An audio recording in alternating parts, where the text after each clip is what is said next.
Hey folks, Tom Norfleet with www.citizenshipquickly.com. This is our fourth part series dealing with second passports, second citizenships. Wanted to talk to you on another way that you can actually get citizenship, and that's by naturalization. This is the way that a lot of people are familiar with getting a second passport, second citizenship. This is when you actually spend a certain amount of time after getting permanent residency in a country whereby after this time has passed, you have the right to apply for citizenship in that country. The country in most cases does not have the obligation to oblige to give you that passport citizenship after that time period. The problem with attempting to get a passport this way is it's unpredictable. And the laws can change during the time period that you're actually waiting, or you can entail yourself in a problem in that country while you're actually waiting. That will cause your citizenship to be rejected, or later you can have a problem that comes up. And a lot of times language issues come up where people don't learn the language fluently, and this screws them up also. But the government can actually decide for no reason at all not to issue the passport and not give you any sort of answer at all. And in Panama and a lot of these countries in Central America are classic for this happening, and this happens a lot. Panama, in fact, gives you the right to apply for citizenship only after 5 years of residency, and Paraguay after only 3 years of residency. But the problem with this, I've never known anyone to get the passport and citizenship in these countries after those time periods. Belize, which is in Central America, which is an English-speaking country, you can set up a residency and wait for 5 years and then not leaving at all the first year. They do require you to stay in the first year, and then after 5 years you can apply for citizenship. But then I don't know of anyone that's gotten the passport after 5 to 6 years, even asking lawyers if they've experienced it with any of their clients. Count on about 10 to 15 years, maybe longer. I mean, this is what we're talking about in Belize. That's realistic. Don't depend on what a Belize lawyer tells you. Some will tell you anything to get your business. And then when you get the passport 15 years later and you go back to this guy, this lawyer that you talked to that lied to you, he'll just tell you that things changed over the years. This is the type of crap that you deal with. The three above countries that I just mentioned to you, you don't have to physically be in the country during this time period except for Belize, like I mentioned, the first year.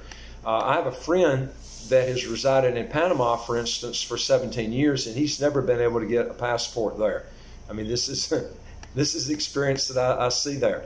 The problems with trying to get a passport in Panama is you have to pass a Spanish proficiency test, and you have to relinquish your current citizenship in order for Panama to issue you the new Panamanian passport. These are two drawbacks that I would always tell you to avoid.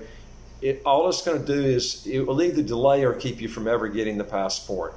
Paraguay allows dual citizenship, but you have to pass a Spanish proficiency test as a requirement to get the citizenship there. When you get a Panamanian passport, you have to sign a form stating that you are automatically relinquishing the citizenship that you currently have. And Panama will list that country in a contract, and that contract is sent to your prior country stating that you are giving up your citizenship. Good story that I've got to tell you is I had a friend that was a U.S. citizen that lived in Panama for years, and he wanted to get citizenship in Panama, and he signed a contract with Panama stating that he was giving up his U.S. citizenship when actually he had no intentions of giving it up. What he didn't know was this contract he signed was sent to the U.S. government acknowledging he was relinquishing his U.S. citizenship to get the Panamanian citizenship. When the U.S. government got this contract, his U.S. citizenship was canceled. And when he got notice in the mail that this happened, he hit the roof. He tried relentlessly to get back his U.S. citizenship and passport, paying out thousands in legal fees. And with luck, several years later, he succeeded in getting it back. But it was a real pain in the butt. He had explained to the U.S. government that he had no intentions of giving up his U.S. citizenship in the first place. He stated he only did it to get citizenship in Panama because he was barred out from business opportunities in Panama by not having the Panamanian passport. And I've told people before on this that Panama gives citizens special rights on setting up businesses that if you're a permanent resident, you will not have. So these are things you need to look at real carefully before you move to a country, pack your bags up and spend tons and tons of money moving overseas, and then find out that it's not what it looks like. You know, you have all these hurdles that you got to overcome. The U.S.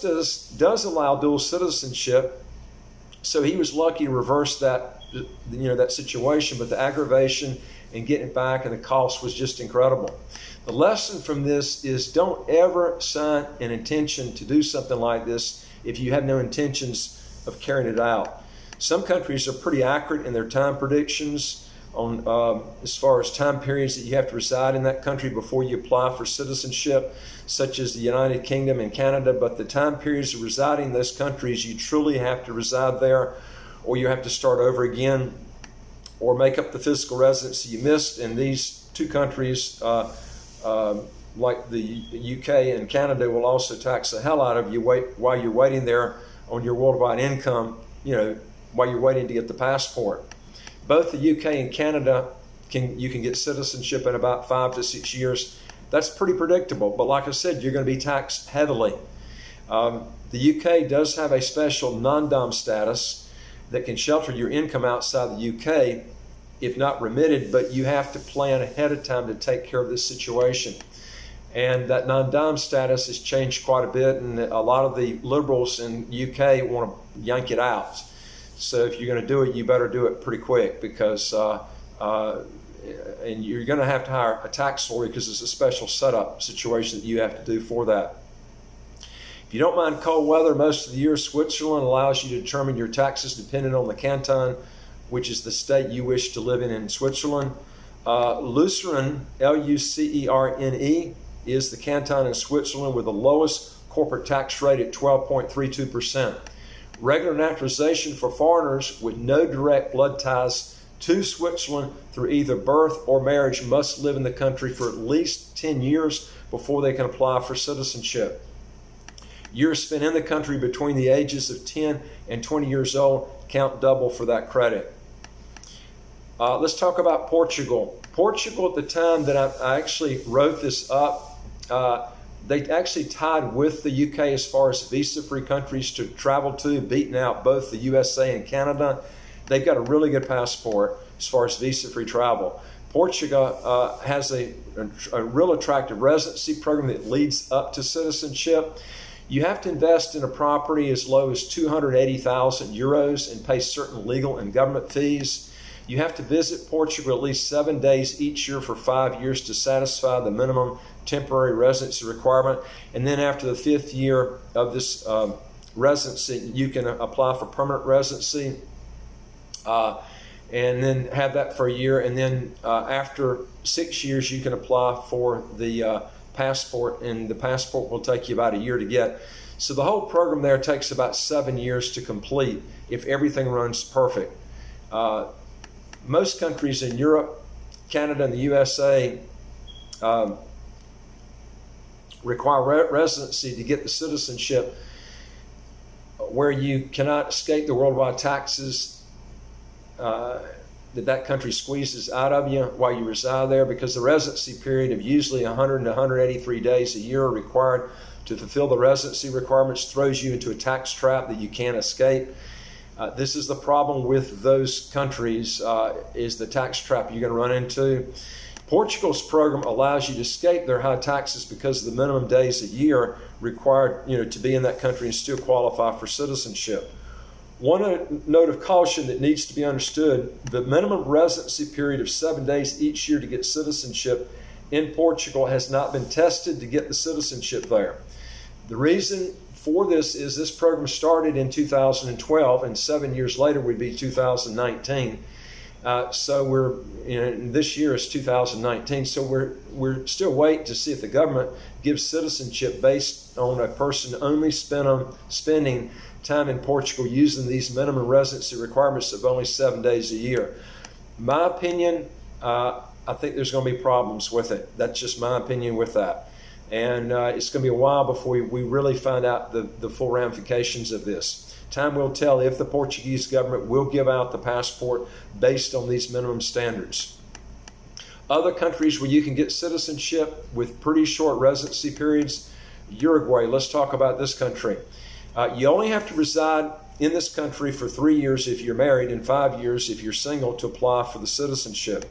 There is a language proficiency test in Spanish that you would have to pass, and the predictability of getting the citizenship after the periods I mentioned, either 3 years if you're married, 5 years if you're single, is better than Panama from my experience. And it's also better than Paraguay and also Belize, but I'm going to tell you, it's still not good, okay? Yeah, I'm comparing it with real bad countries in getting naturalization. Any country in Central and South America, they're going to drag your butt for a long time, I can tell you. Uruguay has mostly a territorial tax system on almost all income sources, but after 5 years residing there, you're obligated to pay a flat tax on all interest and dividend income worldwide at 12%, which is exempt if you pay at least this tax somewhere else. That's a gotcha. That's not a pure territorial tax system in my view, okay? Mostly territorial, but it's not complete. Okay? I don't like any gotchas where they're going to try to tax you worldwide down the road. And this is a problem there. They do have a good visa-free travel document. You know, if you do get that, it's very good.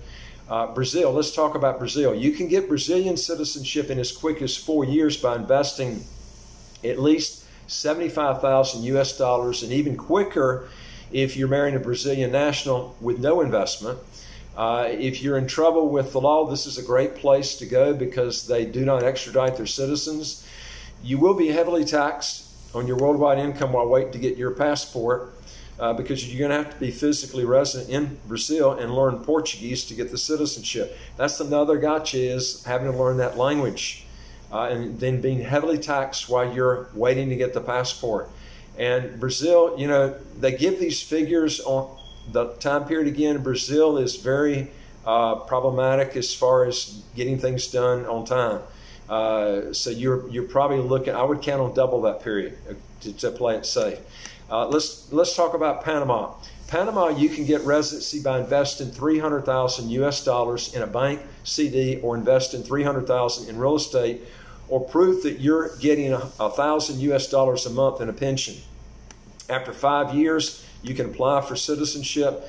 Panama has one of the best pure tax havens or tax systems in the world. Panama does not allow dual citizenship, and you do not you do have to pass a Spanish test to get the citizenship, and again, you do have to relinquish your prior citizenship if you have and hopefully you do have a second passport, but you would have to relinquish it to get the Panama passport.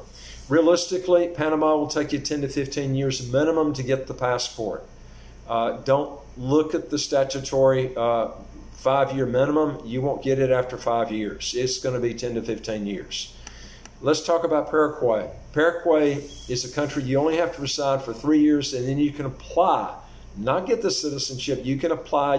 That's the statutory period that you can be there, and then you have the right to apply to get the citizenship after this time period by just investing $4,500 US in a bank. It has a great territorial tax system. This country does allow dual citizenship, but you have to pass a Spanish test to get the passport and citizenship, and realistically count on 7 to 15 years to get the passport. Don't look at the 3-year period. You're not going to get it in that time period, promise you. Folks, if you got a question or a comment, if you'll send that to me, I'll see what I can do to answer that. Also, if you want future videos, hit the subscribe button. We'll get those to you as soon as they come out. And folks, if I could tell you anything, get some help on this. You know, I see so many people that just linger for years. They can't make decisions on stuff like this. If you're paying high taxes, we can stop it right away. Okay, you got to make some major moves, but we can stop it. For what you pay our fee, what you pay if you don't deal with us, get some help somewhere. That fee is going to be a lot cheaper than continuing paying high taxes every single year. Our fee is like a one-time fee, okay? If you go and do this year after year paying high taxes, you're going to spend a fortune over that period. Anyway, my advice is to get something done and get it done quick so you can stop ridiculously high taxes. Stay tuned for our next video, and we've got other series that we're dealing with on the on different ways that you can get passports. Talk to you later. Thanks. Bye.